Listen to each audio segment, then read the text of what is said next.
welcome to the Video Made Simple podcast, where we refashion your perception of video by presenting new ideas with tangible outcomes that will change the direction of your business. I am your host, Chris Schwager, and one of the key qualities of a video that really easily grabs the attention of viewers is proper lighting. If you're on your YouTube channel, you'll see right now, there's some proper lighting going on here. You know, when done right, it can make a statement for your brand the way you want it. So let me give you in this episode some free webcam lighting ideas to upgrade your video calls.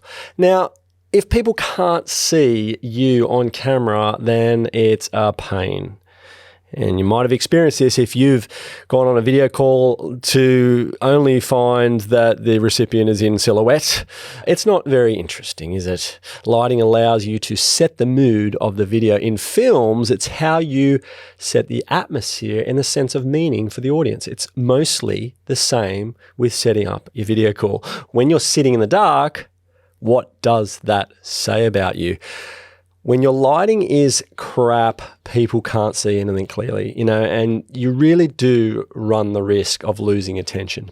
But if you're well lit, you can leverage the capacity of the video to keep them interested, and it's one less distraction for both of you, and those nuances of body language are definitely going to be seen. I'm going to show you how to achieve better lighting, most likely with what you've got.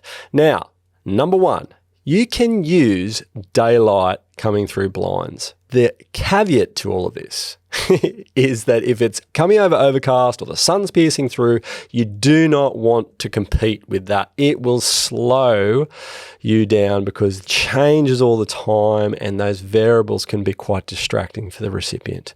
Okay, but daylight coming through, if it's your only source of lighting, then open up the blinds, get some light through, as long as it's not from behind and creating a big silhouette of you. Now, two, if you don't want to use the blinds or you prefer to shut those and use artificial lighting, something in your room, for instance, try and get them dimmable so you can adjust them a little bit, and that'll make it a bit easier so you can kind of remove the harshness or just play with it so that you can set a mood or a scene that makes life very easy for you when you do a video call. So you can just go over, switch it, set it to 3, sit back down and get on with your video call.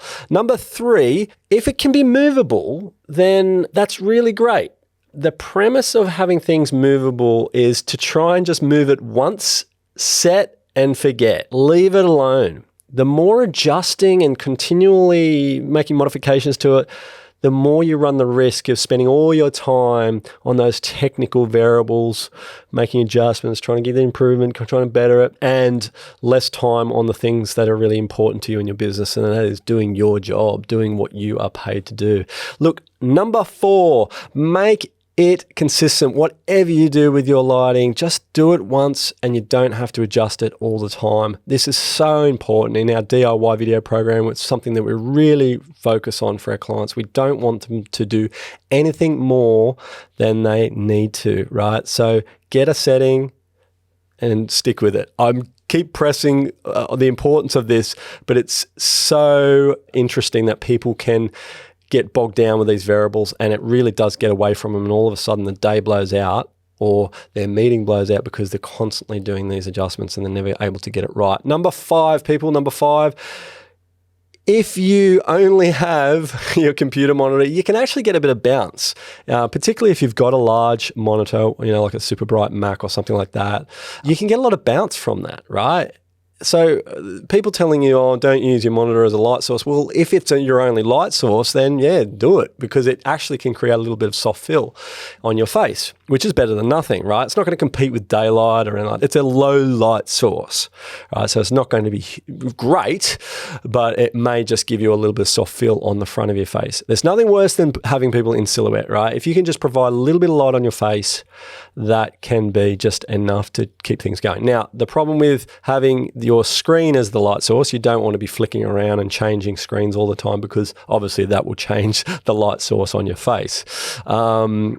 Also, if you're on a Zoom call or something like that, deselect that auto exposure setting. It's can be very annoying. It's constantly fluctuating in situations where there's amateur lighting. It can always be fluctuating. It gets quite exhausting. So you can actually go in there and switch that off. I think by default, Zoom actually has that selected. So deselect that, particularly if you're on a pro setup like the DIY Desktop Studio. It's got to be deselected.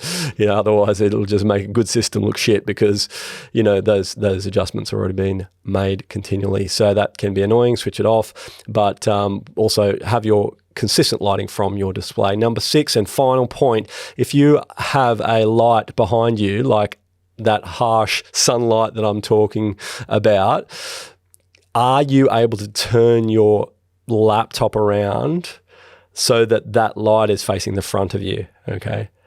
And if you are, it'll just be chalk and cheese as to the image that you'll get from your webcam. If not, use the blinds, cut it out completely. And as I said, use those other light sources, or try and use those other light sources to help better your look. Even with our DIY Desktop Studio with professional gear, we follow these same principles. Set it up how you need it and leave it alone. If you want more information on the DIY Desktop Studio, go to ridgefilms.com.au/DIY and check it out.